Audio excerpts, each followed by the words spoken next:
Okay, let's unpack this. Imagine for a moment the set of the original Planet of the Apes back in, what, 1968? Right. You've got these actors in incredibly realistic chimp and gorilla costumes.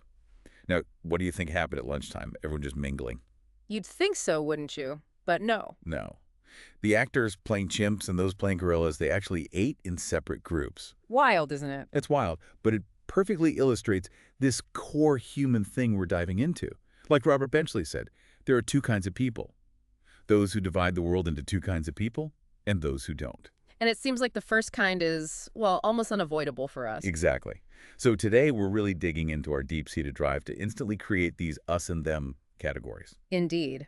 And our mission here in this deep dive is to understand just how fast, how automatically our brains do this, how malleable these categories are, and maybe the biggest question, can we ever really overcome this human clannishness, the xenophobia? Yeah. And our guide for this is Robert Sapolsky's amazing work in Behave. We're aiming to give you, especially if you're a student tackling this, a clear summary of the biology and psychology behind it all. Okay, so speed. You said fast. How fast are we talking? What's the science actually show about these, like, immediate gut reactions? It's honestly instantaneous. Your amygdala, think of it as your brain's sort of threat detector. Huh? It can light up within just 50 milliseconds when you see a face from another racial group. 50 milliseconds. Wow. That's before you even know you've seen it, practically. Pretty much. And get this. The fusiform face area, the part that's usually all about recognizing faces, it actually responds less strongly to other race faces than same-race ones. So it's like your brain isn't even engaging as much with them face. In a way, yeah. It's happening below conscious awareness, a kind of pre-conscious sorting. That shows how deep it goes. It's not just a thought, it's like a reflex. Yeah. So how do scientists even, measure something that subtle and unconscious? Well, that's where the implicit association test, the IAT, comes in. It's fiendishly clever, really. Okay, how does it work? Okay, imagine you're sitting at a computer, you see pictures, maybe humans and trolls and words, some positive like honest, some negative like deceitful. Right. You might have to press one key for human or positive, another for troll or negative. Easy enough. But then they switch the pairings. So now it's human or negative, troll or positive. Exactly. And if you have this unconscious automatic bias, pairing troll with positive, say, creates this tiny hiccup, a moment of cognitive dissonance. So you hesitate. Just for a few milliseconds, but that hesitation, that tiny delay, that's the test measuring the unconscious association. It's automatic, not you thinking about, historical grievances or anything. Just a split-second pause. Okay, so there's clearly a biological underpinning here. What about hormones? We hear about oxytocin, the love hormone, right? Yeah. Bonding and stuff. We do, but its role in us versus them is, well, it's complicated. It's got a real dark side. Dark side, how so? Well, while it definitely promotes trust and cooperation within your us, it also seems to foster, let's say, crappier behavior towards them. Crappier how? More preemptive aggression in games, like economic simulations.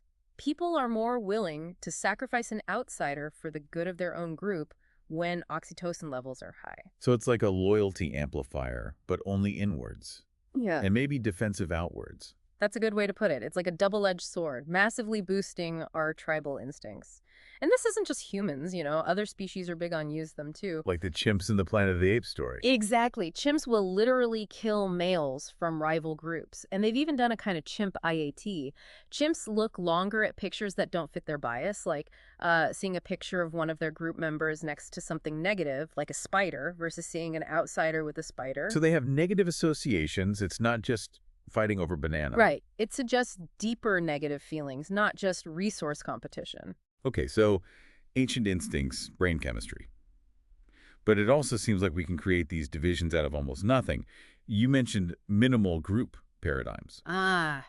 Yes. Henri Tajfel's work, it's fascinating. He showed you can group people based on completely arbitrary things, like did you overestimate or underestimate the number of dots you just saw on a screen? Dots, seriously. Seriously, totally meaningless. But instantly people start showing in-group bias. They'll give more resources, like points or imaginary money, to anonymous strangers who just happen to be in the same meaningless dot-guesser group. Wow. So it takes almost nothing to trigger that us feeling. Almost nothing. It's like a psychological Greenbeard effect, you know? Yeah. Sharing some tiny meaningless trait makes you feel an instant connection. Yeah. And this helps explain how invisible things like values or beliefs get attached or yoked to visible arbitrary markers. Like a hat or... Exactly. A Stetson versus a sari. Or think about a national flag. It starts as just a colored cloth, right? Arbitrary.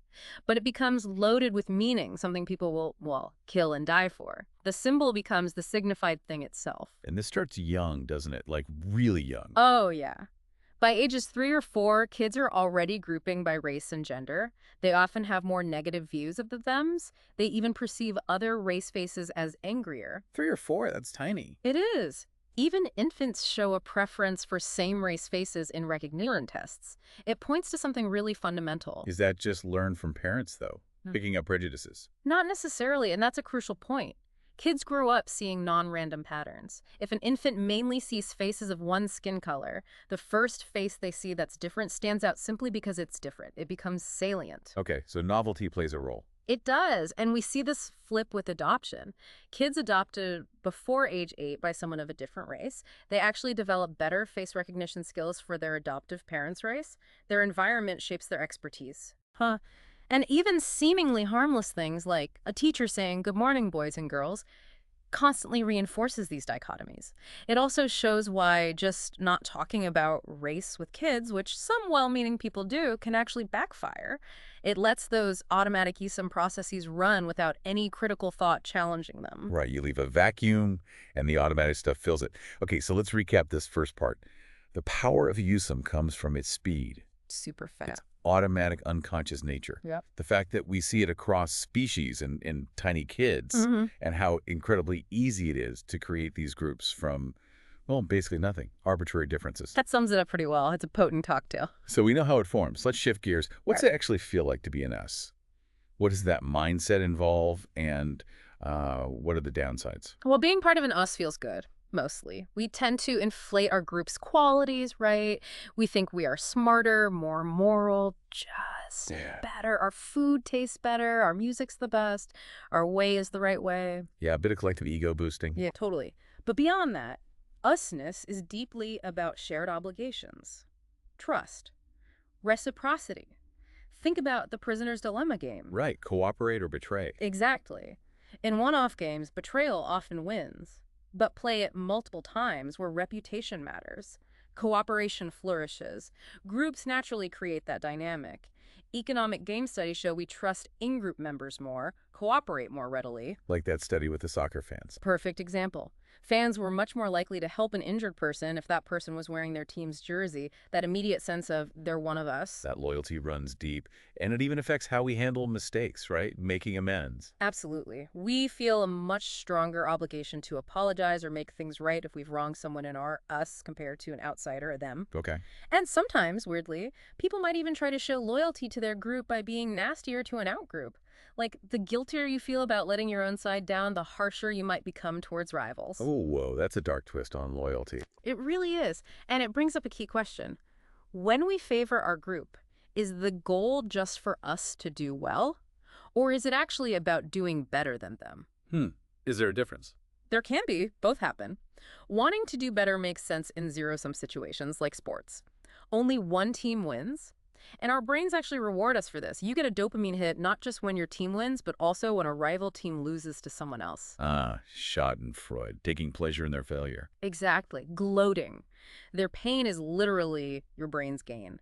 And historically, this can be horrific. Think of Douglas Haig in World War I, his strategy of ceaseless attrition. Just grinding down the enemy, massive casualties on both sides. Right. The justification wasn't about the British forces achieving a clear objective efficiently. It was about ensuring the Germans lost at least as many men, preferably more.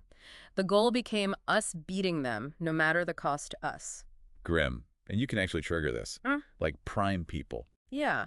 Studies show if you subtly prime people with concepts of loyalty, they show stronger in-group favoritism. Prime them with equality, and the opposite happens. It's manipulable. Okay, so loyalty, competition. What about empathy? Do we feel for them the same way we feel for us? Often no. Your amygdala fires up when you see fearful faces, sure, but it's much more pronounced for faces from your us. So seeing a them scared doesn't trigger the same response. It might not, or worse, it could even register as good news, depending on the context. There's also this reflex, the isomorphic sensorimotor thing, basically. You slightly tense your own hand if you see someone else's hand getting poked. Okay. That reflex is significantly stronger if you're watching a hand of the same race as you compared to a different race. It suggests empathy isn't always evenly distributed. And we forgive us more easily too, right? We do. If one of us screws up, we tend to look for situational excuses. Oh, they were under pressure, or it was a tough situation. But if one of them does the exact same thing, well, that's just how they are. Yep. We attribute it to their inherent nature. That's the fundamental attribution error, Oh. but applied tribally. Okay, so mostly we boost us and forgive us. But what about when someone from our group does something bad that actually confirms a negative stereotype about us? Ah, that's a fascinating dynamic. It can actually lead to harsher punishment from within the group. Harsher. Why? It's about signaling to outsiders. Think about Rudy Giuliani, who built a career prosecuting mafia figures. As an Italian-American, he was acutely aware of that stereotype and, by accounts, fiercely motivated to show that Italian-Americans weren't defined by organized crime. So punishing your own to protect the group's image. Exactly. It underlines the idea that being in a group means someone else's bad behavior can reflect badly on you. So sometimes the group polices its own quite severely to manage that external perception. That adds another layer of complexity. And thinking about group membership, sometimes it feels, I don't know, transactional. Like a pro athlete on a team, there are obligations, but they're defined, maybe temporary. Right, what Sapolsky calls contractual memberships. Obligations are finite, maybe even fungible. You can trade players. But then there are other memberships that feel totally different, sacred almost, like religious identity or nationality for some. Exactly. Sacred values memberships. These are non-negotiable, non-fungible. You don't trade someone from being Shiite to Sunni. Converts often face intense, sometimes violent backlash. These values transcend simple cost-benefit analysis. It makes you think about your relationship with, say, your country. Is it contractual taxes for services? Or is it a sacred fatherland demanding unwavering loyalty? A very relevant distinction. Okay, we've looked at the U.S. mindset. Now let's flip it. Let's talk about those thems. Yeah. Are there consistent ways we tend to view outsiders? Oh, absolutely. The patterns are pretty stark. We tend to see them as threatening, often angry, definitely untrustworthy. Threatening, like aliens in movies. Funny you mention that. One analysis looked at nearly 100 space alien movies. Almost 80% depicted the aliens as hostile, malevolent. 80%. And implicit bias studies back this up in the real world. People are quicker to perceive anger in African American faces compared to white faces, even when the expressions are neutral. And get this, when people feel hostile towards a rival group or nation, they literally underestimate the physical distance to that rival's stadium or country. So threat makes them seem closer, more immediate. Seems like it. It's a very consistent negative lens. Beyond just threat, what other feelings get triggered by them? Disgust plays a huge role, a really huge role. There's a brain area, the insular cortex. Normally, it handles basic gustatory disgust like rotten food. But in humans, its job expanded. It also activates for moral disgust or aesthetic disgust. So not just bad taste, but bad behavior. Right. Or things we find repellent. Images of, say, drug addicts or the homeless often activate the insula, not necessarily the amygdala's fear circuits. As psychologist Paul Rozin put it, disgust serves as an ethnic or outgroup marker. How does that work? Well, if you establish that they eat disgusting things, it creates this kind of slippery slope. It provides momentum for deciding they also have disgusting ideas or disgusting morals. Linking physical revulsion to moral judgment. Exactly. And people who have generally strong negative attitudes towards various outgroups often have a lower threshold for interpersonal disgust, like they really wouldn't want to wear a stranger's sweater, that kind of thing. And what about making fun of them? Ridicule. Yeah, that's another common tactic. Right. When an in-group mocks an out-group, it does a couple of things. It reinforces negative stereotypes, obviously, but it also solidifies the social hierarchy, makes us feel superior. People high in what's called social dominance orientation, basically. People who are comfortable with inequality and hierarchy tend to enjoy jokes targeting out-groups more. Okay, so threat, disgust, ridicule. How do we think about them cognitively? Do we simplify them? Massively. That's where essentialism comes in. It's the tendency to view them as, well, simpler than us, more homogenous, like they're all the same, interchangeable almost. while we are all unique individuals. Precisely. They are seen as having this monolithic, unchanging, often kind of icky essence. David Berryby gives examples throughout history. Elites, stereotyping slaves, or lower classes as fundamentally simple, childlike, incapable of complexity. Does that come from just not knowing them? Lack of interaction? Lack of interaction definitely fuels it, makes it easier, but it's not strictly required. Think about essentialist ideas people hold about the opposite sex, even with constant interaction. It's a mental shortcut our brains seem prone to taking. So thems basically come across as threatening, disgusting, maybe ridiculous, primitive, and sort of interchangeable, undifferentiated. That captures the main flavors, yeah. Threat, disgust, ridicule, simplicity, homogeneity. Okay, we've mapped out the quick formation, the U.S. bubble, the negative view of them. This leads to a big question. How much of this negative thinking about them is just us justifying feelings we already have? Are the thoughts just rationalizations? That's a central tension. We build these complex cognitive arguments, right? They're taking our jobs, they're diluting our culture, whatever it is. But a lot of research, like Jonathan Haidt's work, strongly suggests the core of e-stemming is emotional and automatic first. The gut feeling comes first, the reason follows. Often, yes. The cognitions are frequently post-hoc justifications. Remember how quickly the amygdala, fear, aggression, and the insula, disgust, activate? That's happening before conscious thought really gets going. The feeling seems to precede the elaborate explanation. Are there examples where the original reason is just lost? Absolutely. Think about the Cagos in France. They were a despised minority, persecuted for centuries. But by the end, nobody actually remembered why they were originally considered pariahs. The negative feeling, the e-stem division, persisted long after any rational basis, if there ever was one, was forgotten. It highlights the automaticity.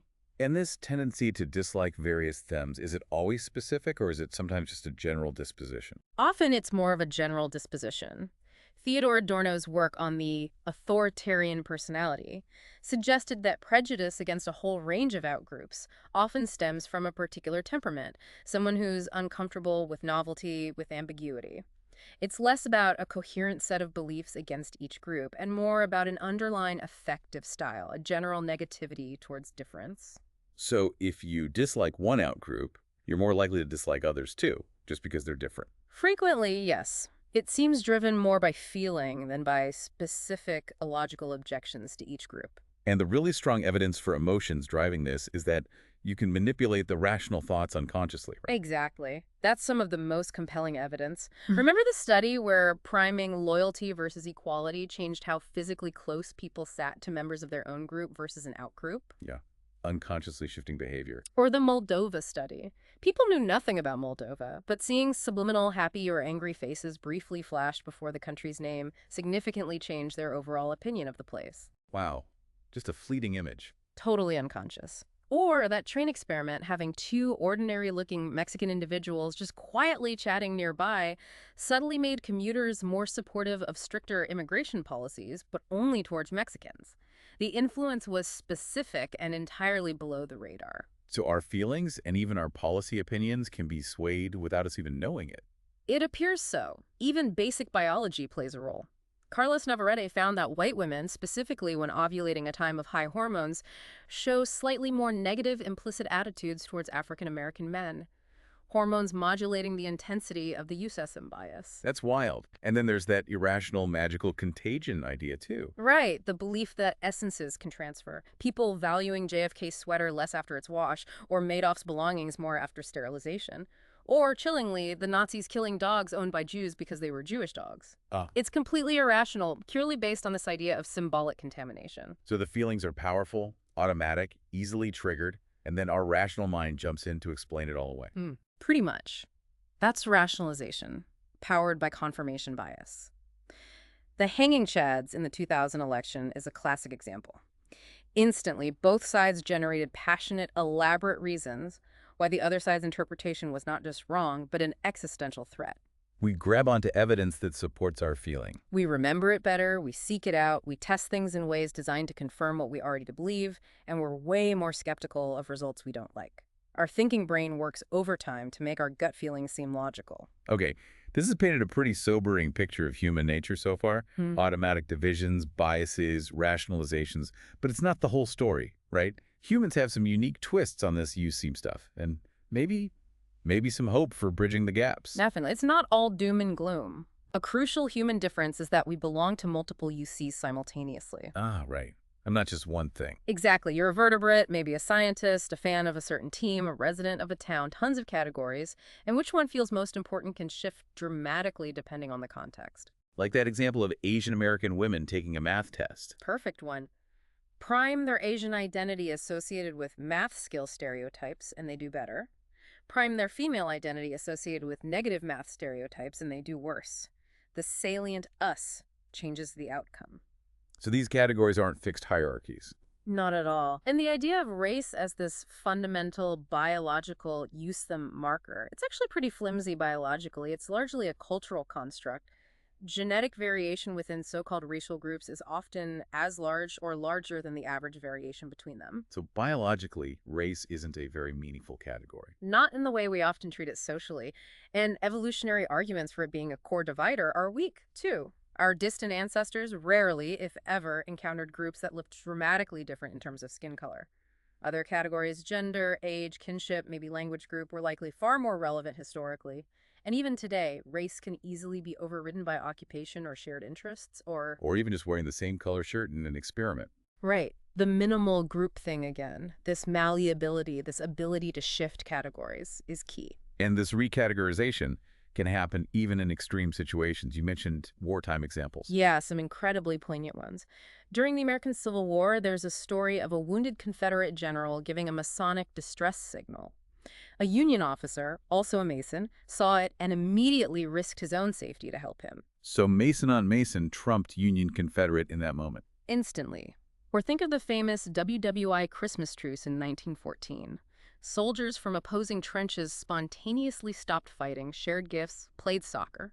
For that brief time, the salient identity became us guys in the muddy trenches versus them officers back in the comfortable headquarters. The shared experience created a new us. That's powerful. It shows how context can radically redefine the boundaries. Okay, so the boundaries can shift. But how do we understand the different kinds of thems we perceive? Is it always just threat or disgust? No, it's more nuanced. Susan Fisk's stereotype content model is really useful here. It maps stereotypes onto two main axes. Warmth, basically. Are they friend or foe? Do they have good or bad intentions towards us? And competence. How capable are they of carrying out those intentions? Okay, warmth and competence, like a grid. Exactly. It creates four main quadrants. High warmth, high competence. That's usually us, our in-group. We feel pride. Makes sense. What about the others? Low warmth, low competence groups, often stereotyped this way, include the homeless, maybe some addicts. The feeling evoked is typically disgust. Okay. High warmth, low competence, think of the elderly or people with disabilities. Often seen as harmless, maybe even nice, but not very capable. The emotion here is pity. Right. And the last one? This one's really interesting. Low warmth, high competence. These are groups seen as capable, maybe even highly successful, but cold, untrustworthy, maybe competitors. Think of stereotypes sometimes applied to rich people or historically to groups like Jews or Asian Americans in certain contexts. The feeling here is envy, maybe suspicion. Envy. That's complex. And different brain areas light up for each. Yes, distinct patterns of brain activation are associated with pride, disgust, pity, and envy when thinking about these different groups. And crucially, people and groups can move between these boxes in our perception. Absolutely. And these shifts can be incredibly consequential. Give us an example. Well, watching a parent decline with dementia might shift your perception from high I, pride, to high warmth, low competence, pity. A business partner who betrays you might go from high pride trust to low warmth, high competence and vanguard distrust. Okay, those make sense. What about bigger group shifts? Think about perceptions of Japan in the West. Maybe initially low, disgust pity after WWII, then shifting towards low warmth, high competence, envy, respect, as their economy boomed and made in Japan became a mark of quality. Ah, interesting. And you mentioned a particularly dangerous shift. Yes, the shift from low warmth, high competence, envy, down to low warmth, low competence, disgust. This often involves humiliating a group perceived as competent but threatening, making them seem pathetic and disgusting instead. Think of the Nazis forcing Jewish intellectuals to scrub streets or public shaming rituals. Stripping away the competence dimension makes them seem merely contemptible. And moving from envy to disgust. that paves the way for? It seems to remove psychological barriers to extreme dehumanization and violence. It accounts for some of the absolute worst episodes in human history. Shifting from envy to disgust is a really dangerous path. That's incredibly sobering. Mm. Okay, so acknowledging all this complexity, the automaticity, the malleability, the different flavors of prejudice, what can we actually do about it? How can we lessen the negative side of estimating? It's not about flipping a switch and turning it off. Like you said about stress, it's probably baked in, but we can manage it. Sapolsky outlines several approaches. Some are kind of subterranean. Subterranean, like unconscious. Yeah, using things like subliminal exposure to counter stereotypes, showing respected figures from an outgroup or positive images associated with them. It chips away at the automatic negative associations. It shows that automatic doesn't mean fixed or inevitable. Okay, what about more conscious efforts? Conscious cognitive strategies help. Deliberately engaging in perspective taking, really trying to see the world from a them point of view, actively focusing on counter-stereotypical examples, even just making your own implicit biases explicit, being aware of them through something like the IAT can be a first step towards controlling them. And changing the categories themselves. Absolutely, that's huge. Shifting which us is most important in a given moment, focusing on shared humanity instead of race, or shared professional identity instead of nationality. Emphasizing superordinate goals. Superordinate goals. Yeah, that comes from Gordon Allport's contact theory. Just throwing groups together doesn't always work. It can even backfire. But bringing them together under specific conditions can reduce prejudice. Things like having roughly equal numbers, ensuring equal status and treatment within the contact situation, making sure the contact is sustained over time, having institutional support, and critically, having shared goals that require cooperation. Goals that override the initial group identities. Like the Robbers Cave experiment. Yeah. Getting the rival groups of boys to work together. Exactly like that. A common enemy or a common vital task. And finally, a big one is consciously working against essentialism. Seeing individuals, not stereotypes. Individuate. Actively thinking of them as unique people with their own stories and complexities, just like us.